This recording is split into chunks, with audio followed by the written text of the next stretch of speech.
Good morning, students and my dear friends. Today is 11th of August 2023, Friday. Business Standard और mint की PDF के लिए आप इनकी रिस्पेक्टिव वेबसाइट्स पर लॉगिन कर सकते हैं। इसके अलावा अदर सोशल मीडिया प्लेटफॉर्म्स पर भी आप मुझे ज्वाइन कर सकते हैं। इस टेलीग्राम चैनल पर आपको डेली इकोनॉमिक टाइम्स, मिंट और बिजनेस स्टैंडर्ड की न्यूज़ हेडलाइंस की सेपरेट नोटिफिकेशन भी मिल जाती है। इसके अलावा फाइनेंशियल एक्सप्रेस की फ्री पीडीएफ भी इसी टेलीग्राम चैनल पर आपको डेली अवेलेबल होगी।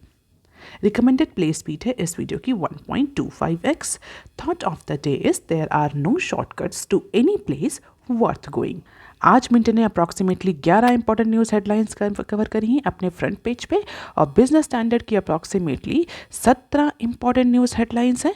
और आज के डिस्कशन में भी हम अप्रॉक्सीमेटली 16 न्यूज़ आर्टिकल्स डिस्कस करेंगे। और अगर आज हम देखें तो मैक्सिमम जो न्यूज़ आर्टिकल्स हैं वो आरबीआई की मॉनेटरी पॉलिसी कमेटी के जो डिसीजंस हैं उनसे रिलेटेड है। तो जल्दी से स्टार्ट करते हैं आज का पहला आर्टिकल जो कि मिंट के पेज नंबर 1 पर दिया हुआ है, predictable pause and CRR surprise. तो जैसा कि पहले प्रेडिक्ट किया गया था कि इस बार भी रिजर्व बैंक ऑफ इंडिया की जो मॉनेटरी पॉलिसी कमेटी की मीटिंग है उसमें reserve Bank of India policy stance जो है वो अनचेंज रखेगी और पॉलिसी रेट में फिलहाल के लिए कोई भी चेंज नहीं लाएगी। पॉज का ही जो पॉस्चर है वो अडॉप्ट करके चलेगी। तो third time in a row RBI's monetary policy committee has taken the pause decision with no change in policy stance. It means फिलहाल के लिए बैंक रेट, रेपो रेट जो पॉलिसी रेट्स हैं उसमें किसी भी तरह का चेंज नहीं किया गया है और जो पॉलिसी इंस्टांस है that is withdrawal of accommodation वही आगे कंटिन्यू रहेगा। और ये तीसरी बार ऐसा है कि एमपीसी की मीटिंग में आरबीआई ने यही सेम डिसीजन लिया है।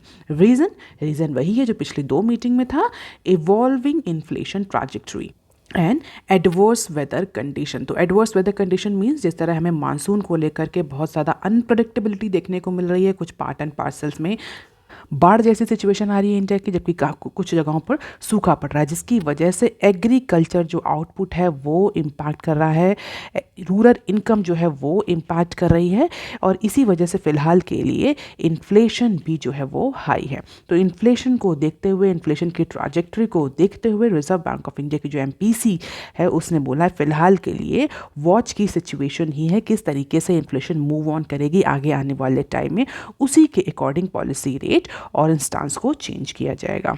हालांकि जो ये डिसीजन हुआ है ये एमपीसी के मेंबर्स ने यूनानिमसली ये डिसीजन लिया। It means all members have voted for pause decision. तो रेपो रेट जो है करंटली 6.5% ही होल्ड किया गया है, जबकि पॉलिसी इंस्टांस को लेकर के 6 में से केवल 5 ही मेंबर्स ने विड्रॉल ऑफ अकोमोडेशन स्टांस के लिए वोट किया, मतलब एक मेंबर ने इसके अगेंस्ट वोटिंग करी। अगर आप थोड़ा सा एमपीसी के बारे में जानते हो तो आपको पता होगा एमपीसी में 6 मेंबर्स होते हैं, 3 गवर्नमेंट अपॉइंटेड होते हैं और 3 आरबीआई नॉमिनेटेड होते हैं और 3 में से एक जो है वो आरबीआई का गवर्नर होता है। जो भी डिसीजन होता है वो वोटिंग राइट के बेसिस पर होता है या वोटिंग नंबर के बेसिस पर होता है। तो फिलहाल के लिए रेपो रेट में सारे मेंबर्स एग्री कर रहे थे यूनानिमसली, लेकिन पॉलिसी स्टांस को लेकर के एक मेंबर जो था एमपीसी का वो डिसएग्रीमेंट में था।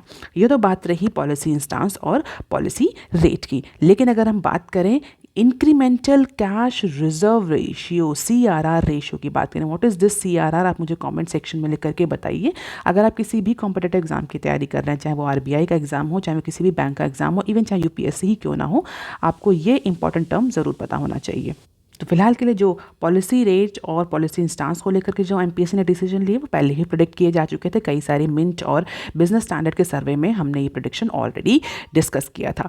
लेकिन इसके अलावा आरबीआई ने 10% या 10% इंक्रीमेंटल CRR अनाउंस किया। So for banks 10% incremental CRR has been announced by Reserve Bank of India. और जो ये मूव था this was unexpected. So on increase in their net demand and time liabilities between 19th of May to 28th of July, Reserve Bank of India has announced 10% increase in CRR, 10% incremental increase in CRR. अब next question कि ऐसा क्यों किया RBI ने, ये क्यों 10% incremental cash reserve ratio रखा?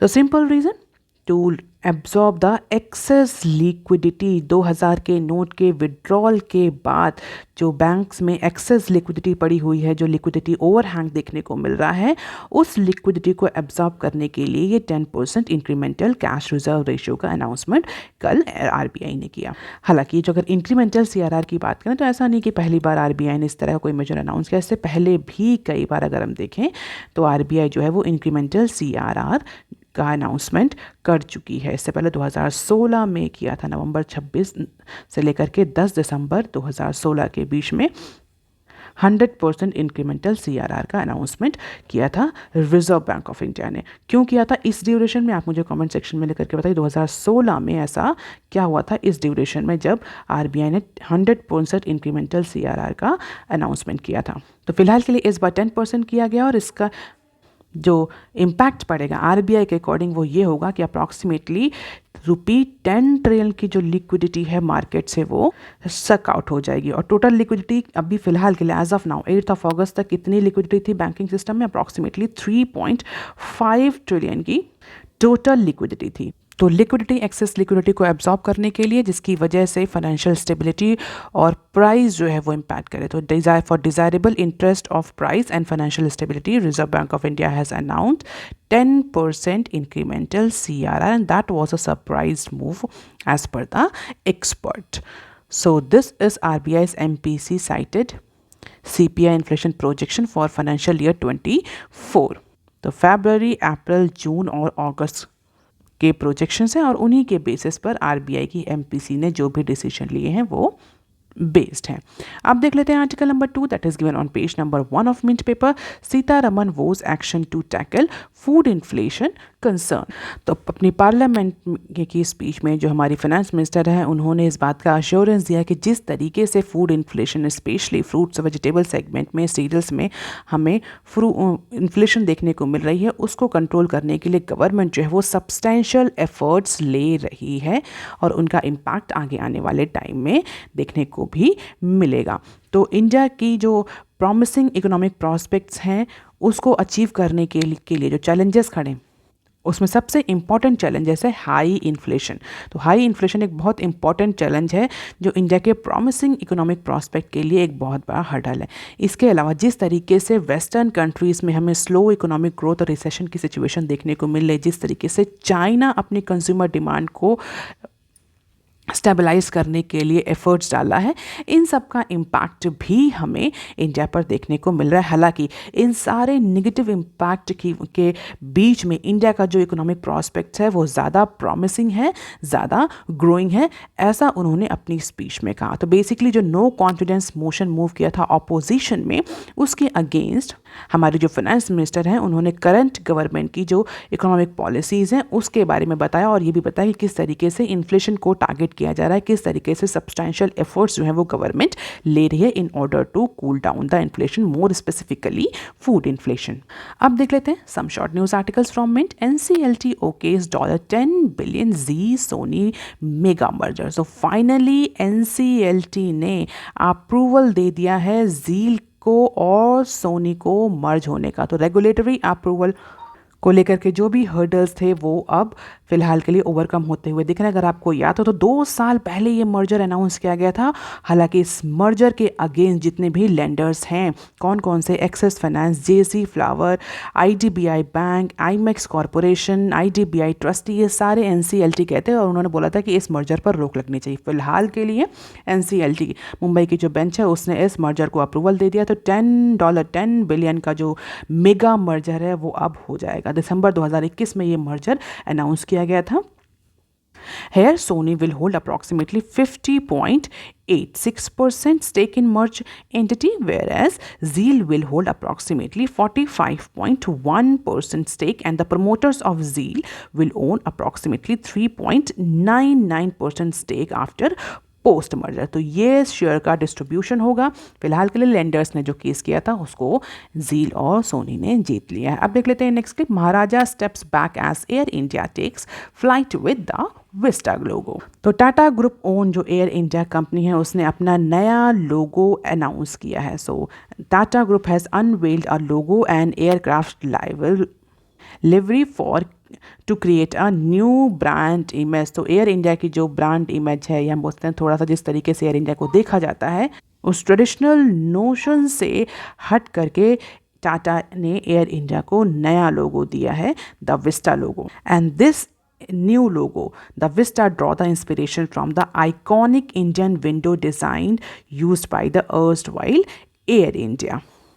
और ये नया लोगो सिग्निफाई करता है कि लिमिटलेस पॉसिबिलिटीज़ हैं, प्रोग्रेसिवनेस है, बोल्ड आउटलुक है फ्यूचर को लेकर के। तो फिलहाल जो महाराजा का आइकॉनिक लोगो था उसको हटा दिया गया है, and reserving is silhouette for aircraft, crockery and glasswares. तो कम्प्लीटली महाराजा का जो लोगो है उसको रिप्लेस नहीं किया गया, उसको ग्लासवेयर्स और कटलरीज में यूज़ किया जाएगा, लेकिन जो मेजरली लोगो यूज़ होता था टिकट्स और अदर एमिनिटीज़ में, फिलहाल के लिए अब उसको चेंज कर दिया गया है, just to replace the old brand image of Air India. अब देख लेते हैं बिजनेस स्टैंडर्ड के आर्टिकल। बिजनेस स्टैंडर्ड के पेज नंबर 1 के आर्टिकल हम अदर न्यूज़ सेक्शन में कवर करेंगे। यहाँ देख लेते हैं पहला आर्टिकल जो कि पेज नंबर 4 पर दिया हुआ है, India in where position of optimism and positivity FM। ये इसका जो इनिशियल पार्ट है इस न्यूज़ का वो हम मिनट में कवर कर चुके हैं। जो हमारी यूनियन फाइनेंस मिनिस्टर हैं निर्मला सीतारमन, उन्होंने कल पार्लियामेंट में इंडियन गवर्नमेंट ने जो डिसीजन लिए हैं इंडिया के इकोनॉमिक प्रॉस्पेक्ट्स को प्रमोट करने के लिए उसके बारे में, और इंडिया की जो रेयर पोजीशन है ऑप्टिमिज्म और पॉजिटिविटी की उसके बारे में रीइटरेशन किए। तो जिस तरीके से इस समय ग्लोबल इकोनॉमीज ग्रैपल कर रही हैं रिसेशनरी सिचुएशंस को, इन्फ्लेशन और स्लो डाउन के बीच जिस तरीके से डेवलप कंट्रीज जो है वो स्ट्रगल कर रही हैं, इस सारे सिनेरियो में इंडिया जो है वो एक रेयर पोजिशन में है। और वो रेयर पोजिशन किस चीज़ को लेकर के है? इंडिया की प्रॉस्पेक्टिव इकोनॉमिक ग्रोथ को लेकर के, क्योंकि इंडिया में जिस तरीके से इकोनॉमिक इंडिकेटर्स चल रहे हैं और इंडियन इकोनॉमी जिस तरीके से ग्रो कर रही है वो इंटायर ग्लोब के कंपैरिजन में डिफरेंट है। हालांकि इसके अलावा जो अदर चैलेंजेस हैं प्राइस सर्च को कंट्रोल करने के, स्पेशली फूड आइटम्स को लेकर के, उस पर गवर्नमेंट जो है वो प्रॉपर मेजर ले रही है। हालांकि नेबरिंग कंट्रीज के कंपैरिजन में इंडिया में अभी भी इन्फ्लेशन जो है वो कंट्रोलेबल है, और इसी वजह से जो हमारी फाइनेंस मिनिस्टर है उन्होंने बोला India is in a rare position of optimism and positivity. तो 2013 में जैसे मॉर्गन स्टैनले ने इंडिया को फ्रेजाइल इकोनॉमी का टैग दिया था, उसके बाद से इंडियन इकोनॉमी जो है उस पर्टिकुलर सिचुएशन के कंपैरिजन में इंडियन इकोनॉमी की आज रेटिंग्स जो हैं वो अच्छी हैं। रिफॉर्म्स और पॉलिसीज़ जो गवर्नमेंट ने ली हैं उसकी वजह से इंडिया जो है वो ब्राइटर स्पॉट है ग्लोबल लेवल में। तो in 9 year of spam our economy has substantially grow and developed because of the government right policy even at the face of pandemic। ये वर्ड्स हैं हमारी फाइनेंस मिनिस्टर के। और 2013 के टैग के बाद मॉर्गन स्टैनले ने अभी रिसेंटली इंडिया की जो रैंकिंग है, हम बोल सकते हैं जो लेवल है, उसको ओवरवेट स्टेटस पे अपग्रेड किया है। और इसी पर्टिकुलर अपग्रेडेशन के बाद India has ascended to top position in brokerage portfolio up from its previous rating that was equal weight. तो बेसिकली फ्रेजाइल इकोनॉमी से लेकर इक्वल वेट से लेकर के ओवर वेट तक का जो लेबलिंग है उसको एम्फसाइज किया, उस टाइम ड्यूरेशन को एम्फसाइज किया पार्लियामेंट में हमारी फाइनेंस मिनिस्टर ने। And these are the few words, you can just have the glimpse of it. अब देख लेते हैं article number 6 that is given on page number 4 of Business Standard. और ये आर्टिकल जो है पार्लियामेंट में जो रीसेंट बिल आने वाले हैं उससे लेकर के है। तो यहाँ पर अप्रॉक्सीमेटली 4 आर्टिकल्स हैं, एक साथ डिस्कस करेंगे। देख लेते हैं पहला आर्टिकल क्या है, government moves bill dropping CGI from EC selection process. तो गवर्नमेंट ने थर्सडे को राज्यसभा में एक बिल इंट्रोड्यूस किया है, and that bill seeks to replace the Chief Justice of India with Union Cabinet Minister in the panel for the selection of Chief Election Commissioner। तो Chief Election Commissioner के और election commissioner के appointment के panel से chief justice of India को replace किया जा रहा है। और इनके रिप्लेसमेंट में कौन आएगा? Union cabinet minister. तो EC सिलेक्शन प्रोसेस को लेकर के नया बिल इंट्रोड्यूस किया गया है राज्यसभा में, और इस बिल में ये कहा गया है कि जो EC सिलेक्शन कमेटी होती है, जो EC सिलेक्शन पैनल होता है, उसमें चीफ जस्टिस ऑफ इंडिया को रिप्लेस कर दिया जाए यूनियन कैबिनेट मिनिस्टर से। हालांकि अपोजिशन ने इस बिल के इंट्रोडक्शन को अपोज किया, प्रोटेस्ट किया इसके अगेंस्ट, और गवर्नमेंट को अक्यूज किया कि इस बिल से गवर्नमेंट जो है वो इलेक्शन कमीशन की इंडिपेंडेंस को ख़त्म कर रहा है। क्वाइट लॉजिकल भी है ये आर्ग्यूमेंट कि अगर इलेक्शन कमीशन के अपॉइंटमेंट पैनल में, सिलेक्शन कमेटी में अगर कोई पॉलिटिकल पार्टी से या किसी भी गवर्नमेंट डिपार्टमेंट से कोई एग्जीक्यूटिव आता तो डेफिनेटली इलेक्शन कमिश्नर और जो चीफ इलेक्शन कमिश्नर है उनका अपॉइंटमेंट टोटली इंडिपेंडेंट और फेयर नहीं रह जाएगा। तो इसी को लेकर के दो आर्ग्यूमेंट्स जो हैं वो अपोजिशन ने डाले। पहला कि this will Erode the election commissions independence and second it will dilute the power of supreme court, क्योंकि सुप्रीम कोर्ट की जो कॉन्स्टिट्यूशनल बेंच है उसने ऑर्डर दिया था कि 5 जजेस बेंच जो सुप्रीम कोर्ट की थी उसके अकॉर्डिंग कि जो ईसी और चीफ ईसी का जो अपॉइंटमेंट पैनल है उसमें prime minister, leader of opposition, chief justice of India comprise करेंगे, जब तक कि गवर्नमेंट जो है वो चीफ इलेक्शन कमिश्नर और इलेक्शन कमिश्नर के अपॉइंटमेंट के लिए कोई स्पेशल लॉ नहीं फ्रेम करती, तब तक कि ये 3 मेंबर्स जो हैं वो पैनल कमेटी कॉन्स्टिट्यूट करेंगे। और इसी पैनल कमेटी में चीफ जस्टिस ऑफ इंडिया को रिमूव करके यूनियन कैबिनेट मिनिस्टर को डालने के लिए बिल इंट्रोड्यूस किया है गवर्नमेंट ने। क्या नाम है इस बिल का? तो law minister mister Arjun Ram ने ये बिल इंट्रोड्यूस किया है। This is chief election commissioner and other election commissioner appointment condition of services and term of office bill 2023। और जहाँ पर ये प्रपोज किया गया कि 3 मेंबर की कमेटी होगी जिसमें पीएम होंगे, लीडर ऑफ अपोजिशन होंगे और cabinet minister that prime minister would nominate. तो जो भी यूनियन मिनिस्टर और कैबिनेट मिनिस्टर जो थर्ड जिसको लाने की बात कही जा रही है उसका अपॉइंटमेंट भी पीएम के थ्रू ही होगा। हालांकि अगर हम अपॉइंटमेंट हिस्ट्री को देखें तो सुप्रीम कोर्ट के ऑर्डर के बाद जो सुप्रीम कोर्ट ने ये ऑर्डर दिया था कि 3 लोग होंगे, CGA, leader of opposition, prime minister, इससे पहले कौन अपॉइंटमेंट करता था? इससे पहले प्रेसिडेंट अपॉइंट करता था इलेक्शन कमीशन को। किसके एडवाइस पर? गवर्नमेंट के एडवाइस पर। और उसके बाद सुप्रीम कोर्ट का ऑर्डर आ गया। सुप्रीम कोर्ट के ऑर्डर के बाद अब राज्यसभा में नया बिल इंट्रोड्यूस किया है हमारे लॉ मिनिस्टर ने। और अगर वैकेंसी की बात करें तो फिलहाल के लिए 14 फरवरी नेक्स्ट ईयर 14 फरवरी को जो हमारे करंट इलेक्शन कमिश्नर है मिस्टर अनूप चंद्रा पांडे वो रिटायर हो रहे हैं और उसके बाद नए ईसी का अपॉइंटमेंट होगा। And that is why government has introduced this bill. So apart from this bill there are few other decisions has already or the bill has already or will introduced in parliament for this monsoon session. पहला decision क्या है? EPFO put ₹3K crore in ETFs during April to July for financial year 24। तो retirement fund body employ provident fund organisation EPFO ने approximately 13,000 crore का investment किया है। किस में? ETFs में। What is this ETF? Exchange traded funds, और April से लेकर जुलाई पीरियड के बीच में। तो करंट फाइनेंशियल ईयर यानी इस फाइनेंशियल ईयर के अप्रैल से लेकर जुलाई तक के ड्यूरेशन में ईपीएफओ ने 13,000 करोड़ का इन्वेस्टमेंट किया है ETF में, as per the recent information given by the authorities in parliament। तो ईपीएफओ ने अप्रॉक्सीमेटली टोटल 53,000 करोड़ का इन्वेस्टमेंट किया है ETF में केवल 2023 फाइनेंशियल ईयर में, और 43,000 करोड़ का किया है 2022 में, और 32,000 करोड़ का अप्रॉक्सीमेटली 21 में। तो हम देखें तो 21 से लेकर 22 से लेकर 23 तक जो ETF एक्सपोजर है ईपीएफओ का वो इंक्रीज होता जा रहा है। अब देख लेते हैं next clip. Changing age cap in civil services exam not feasible. तो गवर्नमेंट ने थर्सडे को पार्लियामेंट में बोला है कि जो सिविल सर्विसेज एग्जाम है उसके existing provision specially age related provisions को चेंज करना फीजिबल नहीं होगा। तो फिलहाल के लिए सिविल सर्विसेज एग्जाम CSCs में जो नंबर्स अटैम्प्ट नंबर्स हैं और एज को लेकर के फिलहाल गवर्नमेंट ने किसी भी चेंज को लाने से मना कर दिया है। अब देख लेते हैं next clip. Over 240K Indian surrenders their passport in 8 years। तो अप्रॉक्सीमेटली 2,46,580 इंडियन्स ने अपने पासपोर्ट सरेंडर किए हैं 2014 से लेकर के 2022 यानी 8 साल के ड्यूरेशन में with Delhi registration, and maximum is 60,000। तो दिल्ली में सबसे ज़्यादा हमें पासपोर्ट सरेंडर देखने को मिले as per the data provided in Rajya Sabha, और इसके बाद पंजाब और गुजरात और गोवा केरला जैसे जो स्टेट्स हैं जो यूटीज़ हैं वहाँ पर हमें सबसे ज़्यादा सरेंडर पासपोर्ट का देखने को मिला।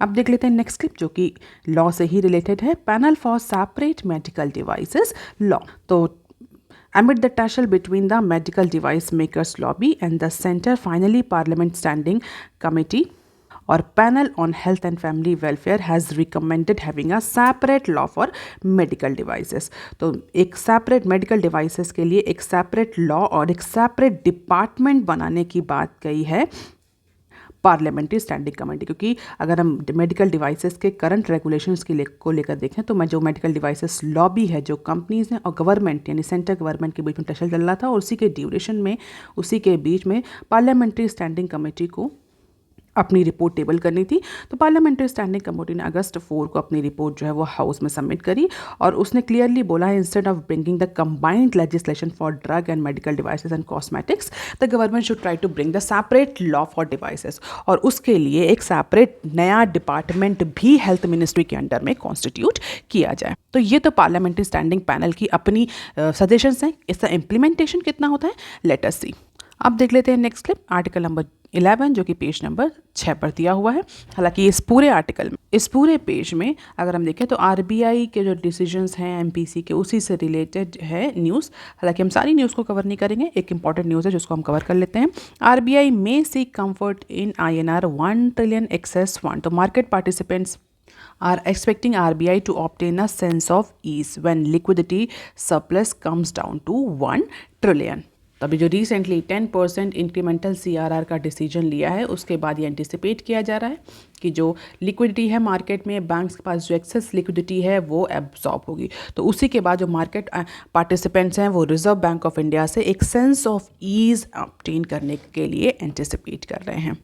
और जैसा कि अभी हमने मिंट के एनालिसिस में भी डिस्कस किया कि इस समय बैंक्स के पास एक्सेस लिक्विडिटी है because of the demonetisation of 2000 currency, note currency, और उसी को लेकर के ये 10% इंक्रीमेंटल CRR का डिसीजन लिया गया। तो मार्केट पार्टिसिपेंट्स फिलहाल क्या एंटिसिपेट कर रहे हैं, वो ये एंटिसिपेट कर रहे हैं कि अगर लिक्विडिटी 1 ट्रिलियन के ऊपर रहती तो उसके बावजूद भी जो सेंट्रल बैंक है that might implement the corrective measures aimed at absorbing the excess liquidity। आप मुझे कमेंट सेक्शन में लिख करके बताइए why excess liquidity is not good for system। क्यों RBI हमेशा से इस बात को लेकर के बहुत ज़्यादा एक्टिव रहती है कि मार्केट में एक्सेस लिक्विडिटी ना हो, बैंकिंग सिस्टम में भी नहीं और मार्केट में भी नहीं। तो फिलहाल के लिए जो आरबीआई ने डिसीजन लिया कि that bank should maintain 10% incremental CRR in their net demand and time liabilities between May 19 to July 18। Probably उसके बाद ऐसा एंटिसिपेट किया जाए कि थोड़ा लिक्विडिटी पर इम्पैक्ट देखने को मिलेगा। This measure is actually intended to absorb the excess liquidity that has been generated by various factor. One of the very important factor 2000 note का जो 2000 का जो नोट है जो बैन हुआ, जो जिसका डिमोनेटाइजेशन है, उसके बाद से बैंक्स को कई सारे नोट रिटर्न हुए और बैंक के पास लिक्विडिटी इंक्रीज हुई है। और आरबीआई के टारगेट के अकॉर्डिंग 1 ट्रिलियन लिक्विडिटी जो है सरप्लस है, that is actually considered as a neutral level of liquidity. तो आरबीआई मोर और लेस जनरली इसी लेवल पर लिक्विडिटी मेंटेन करना चाहती है। इसके ऊपर या इसके नीचे का पॉइंट दोनों ही कंफर्टेबल नहीं होते। स्पेशली इस समय अगर हम देखें तो एक्सेस लिक्विडिटी है अप्रॉक्सीमेटली 3 ट्रिलियन की, और इसके लिए CRR के अलावा आरबीआई ने बहुत सारे और भी डिसीजन लिए जिसमें VRR को भी कंडक्ट कर सकती है RBI in order to take corrective measures. तो उसी को लेकर के जो मार्केट पार्टिसिपेंट्स हैं वो एंटिसिपेट करेंगे कि 10% CRR इम्पैक्ट नहीं डालता तो आरबीआई को other measures, corrective measures implement करने चाहिए in order to absorb the excess liquidity. तो this is liquidity absorption VIA-LF outstanding including Thursday operations. बहुत ज़्यादा टेक्निकलिटीज़ में जाने की जरूरत नहीं है इस ग्राफ के। अब देख लेते हैं some short news articles from Business Standard. RBI holds rate steady as inflation looms large. तो ये हम डिस्कस कर चुके हैं मिंट में ऑलरेडी कि आरबीआई ने रेपो रेट को पॉज रेट में रखा है, पॉलिसी इंस्टांस को पॉज रेट में रखा है, और जो पॉलिसी इन्फ्लेशन के लिए जो फोरकास्ट है वो 5.4% का फोरकास्ट है, और उसी के बेसिस पर आरबीआई ने वॉच की सिचुएशन को मेंटेन किया। सो this is the infographics changing trajectory. CPI inflation quarter wise दी हुई, quarter 1 of financial year 24, quarter 2 of financial year 24, quarter 3 of financial year 24, quarter 4 projection कितना है, कितना actually, you can just have the glimpse of it. और उसी के according RBI ने GDP growth के फोरकास्ट भी किए हैं। जो ब्लू बार है ये जून के फोरकास्ट हैं और जो रेड बार है ये अगस्त का फोरकास्ट है। तो you can just have the comparison कि कितना कितना चेंज हुआ और उसके अकॉर्डिंग आरबीआई अपने आगे के डिसीजन लेगी। अब देख लेते हैं नेक्स्ट क्लिप। अफिटा Maharaja but will take a back seat. तो ये न्यूज़ भी हम कर चुके हैं जहाँ पर एयर इंडिया ने अपने लोगो को रिप्लेस कर दिया है द विस्टा से। हालांकि महाराजा का लोगो कंप्लीटली रिप्लेस नहीं किया गया, उसको कटलरीज और अदर ग्लासवेयर्स में यूज़ किया जाएगा। अब देख लेते हैं next clip. Rural volumes grow for second straight quarter. तो rural fast moving consumer goods FMCG market जो है वो 4% की ग्रोथ रेट से ग्रो करी। 4% means year on year basis पर अप्रैल से लेकर के जून यानी Q1 ऑफ फाइनेंशियल ईयर 24 में जो FMCG सेक्टर है, स्पेशली रूरल FMCG सेक्टर है, वो 4% की ग्रोथ रेट से ग्रो किया है against 0.3% growth rate in previous quarter. तो क्वार्टर वाइज अगर हम देखें तो Q4 ऑफ फाइनेंशियल ईयर 23 यानी फाइनेंशियल ईयर 23 के लास्ट क्वार्टर में यही ग्रोथ 0.3% की थी, जो कि इंक्रीज होकर के 4% हो गई है। Reason behind increasing consumption as per NIQ India report or NIQ India data. So you can just have the glimpse of it, FMCG growth in terms of percentage, value और volume, especially in rural segment. और rural economy फिलहाल के लिए Indian FMCG के लिए बहुत important segment है। अब देख लेते हैं next clip, soon conversational payment on UPI using AI. तो India is about to embark a new chapter in its instant payment system. Central bank ने प्रपोज किया है incorporation of conversational payment into UPI through AI। तो artificial intelligence को use करते हुए conversational payment को government introduce करना चाह रही है। इसके अलावा UPI को प्रमोट करने के लिए कई सारे और भी डिसीजन लिए गए हैं। RBI के जो गवर्नर हैं उन्होंने बोला है कि गवर्नमेंट जो है वो several other countries including Japan, Singapore, उनसे के साथ डिस्कशन में है जैसे कि UPI को जो है वो और ज़्यादा एक्सटेंड किया जाए और अदर कंट्रीज़ के जो पेमेंट प्लेटफॉर्म्स हैं उनके साथ लिंक किया जाए। अभी रिसेंटली सिंगापुर और यूनाइटेड अरब एमिरेट्स के साथ ये लिंकेज ऑलरेडी इस्टेब्लिश हो चुकी है। This is a strategic move that will facilitate the prompt, convenient, secure and cost effective money transfer और across the countries as well as between buyer and seller. तो ये एक बहुत इंपॉर्टेंट डेवलपमेंट होगा अगर ये कन्वर्सेशनल पेमेंट जो है वो सक्सेसफुली इंप्लीमेंट हो जाता है। टॉक, टैप एंड पे। So that is all for today, students. Please like, share and subscribe. Thank you. Have a nice